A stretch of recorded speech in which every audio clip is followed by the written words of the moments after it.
brasileiro vive cada vez mais. Essa é uma ótima notícia. Mas nascem cada vez menos brasileiros, o que gera um desequilíbrio preocupante. Olha, o país envelhece e a força de trabalho que sustenta as aposentadorias e pensões não cresce no mesmo ritmo. Ou seja, o rombo da Previdência só aumenta e cria um enorme desafio para o futuro do país. Como desatar esse nó? Um sistema baseado na solidariedade. A geração que está na ativa sustenta quem já fez isso antes pelos outros. Se a base é pequena, o colapso é inevitável. Brasil, quem paga é você. O que eu posso dizer é que, de fato, nós estamos em uma situação muito difícil. A sociedade brasileira mudou muito em 50 anos. A média de filhos por mulher caiu de 6 para 1,7. E a expectativa de vida saltou dos 55 para mais de 75 anos. A pirâmide demográfica mostrava, éramos um país de jovens, uma imensa base. E lá em cima, a ponta fininha mostrava que poucos brasileiros passavam dos 60 anos. Mas com o avanço das décadas, essa forma vai mudando. Cada vez nascem menos brasileiros e o número de idosos aumenta. Hoje, temos 22 milhões de pessoas com mais de 60 anos. Em 2030, esse número terá dobrado. E em 2060, os idosos serão 1 em cada 3 brasileiros. E como na pirâmide humana, a Previdência também só fica em pé se a base for muito maior do que o topo. Mas se essa base encolhe, quem está em cima se segura em outro apoio. No caso, o Tesouro Nacional. E isso já está acontecendo agora quando a proporção de velhos e jovens ainda é boa. O déficit da Previdência, segundo o governo, foi de 85 bilhões de reais no ano passado. E este ano deve ser de 130 bilhões. E quem é que vai pagar a conta? A sociedade inteira paga, inclusive quem está recebendo. Você pode, de fato, se aposentar mais cedo, receber um pouco mais, só que a sua família vai sofrer com isso, o seu filho não vai ter uma escola adequada, a sua esposa pode ser assaltada por limitações relacionadas a gastos de segurança. Isto é um crime contra os nossos filhos. Isto é um crime contra o futuro. Isto é condenar o país a um desastre. O Brasil é um dos apenas 4 países do mundo que não estabelecem idade mínima para aposentadoria. Um marciano que chega de fora da Terra aqui, vê a situação, ele chega à conclusão, trata-se de um país rico, porque permite que as pessoas se aposentem aos 46, 47, 48 anos. Na hora da aposentadoria, nós não somos todos iguais perante a lei, como manda a Constituição. Isso depende de onde você vive, qual é o seu trabalho, se o seu patrão é o governo, se você é civil ou militar, homem ou mulher. Para entender as propostas de reforma, é preciso ver todas as formas de aposentadoria. Em média, o brasileiro se aposenta por tempo de contribuição com 54 anos. É a idade de Luiz Maciel, que acumula o trabalho de bancário com o de professor universitário à noite.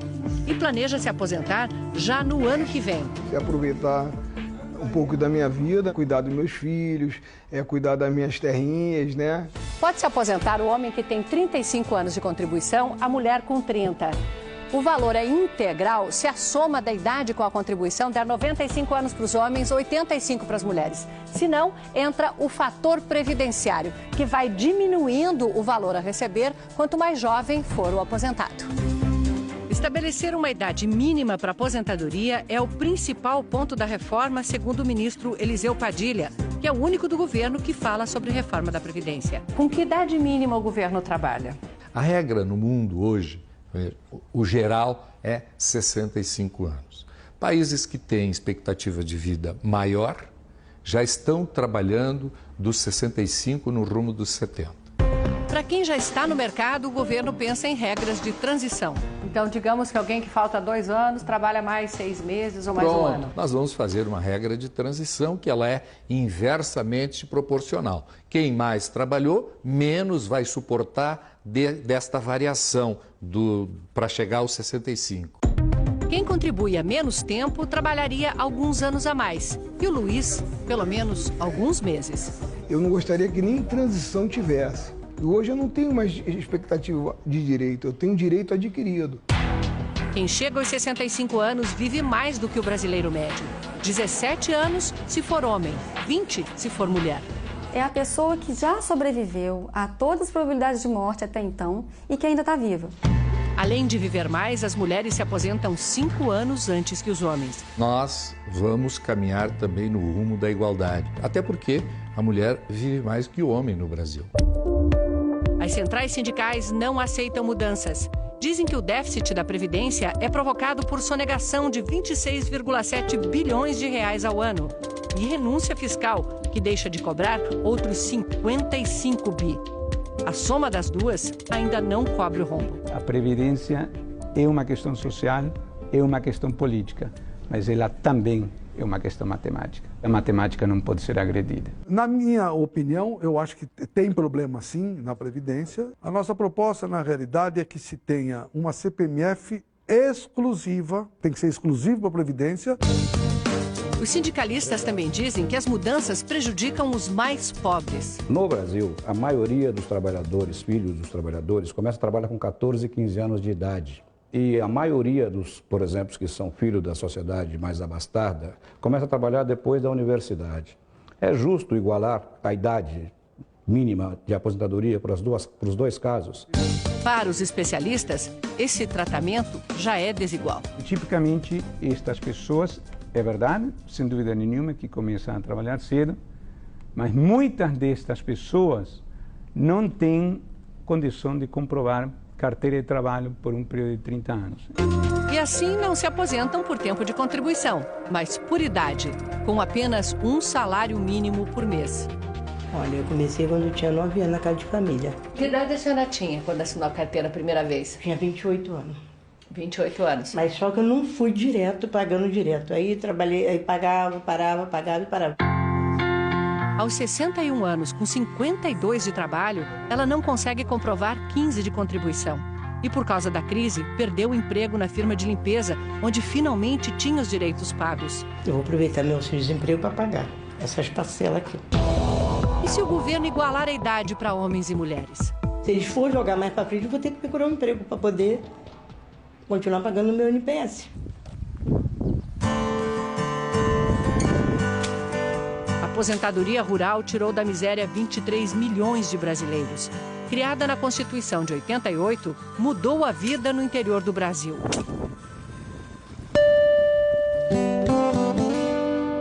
Paulistana, Piauí. Olhando só para os números, esta é uma cidade de velhos. Tem 11 aposentados para cada 20 habitantes. E a grande desproporção está no campo.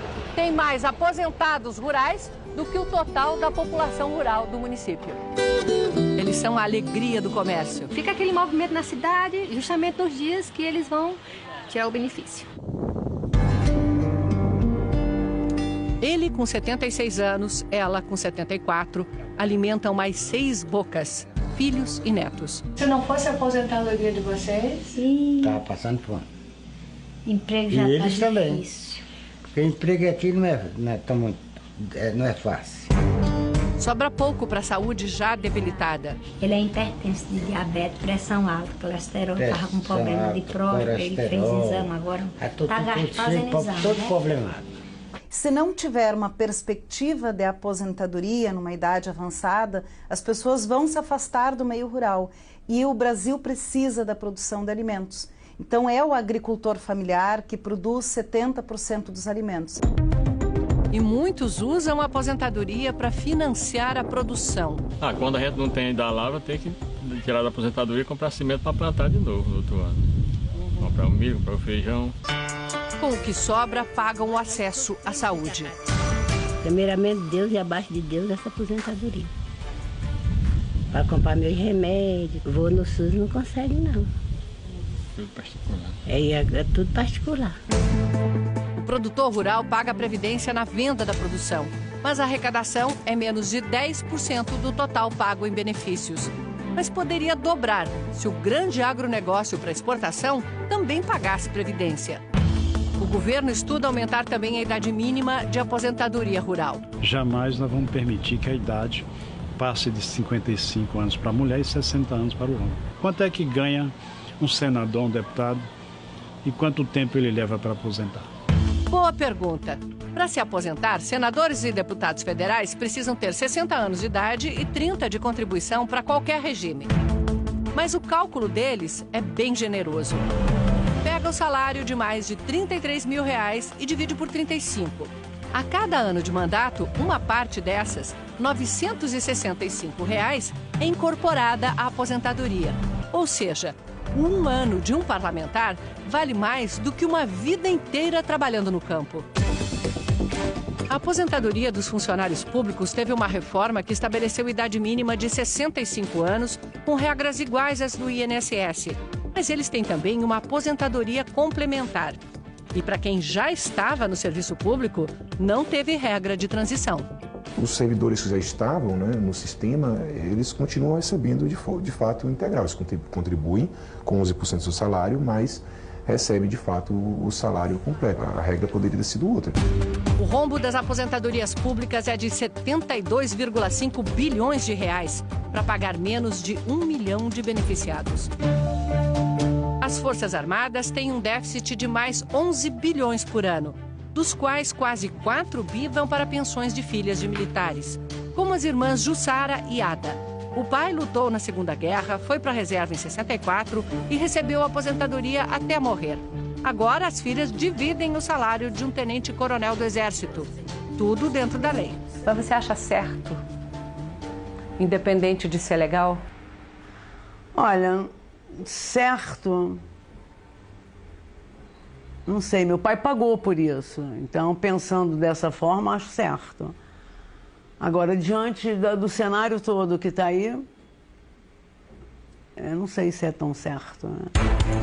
O tenente-coronel serviu por 22 anos e o Estado brasileiro já pagou 52 anos de aposentadoria e pensão integral. Essa pensão para as filhas foi extinta na última reforma do sistema de aposentadoria dos militares, mas só para quem ainda não tinha entrado no sistema.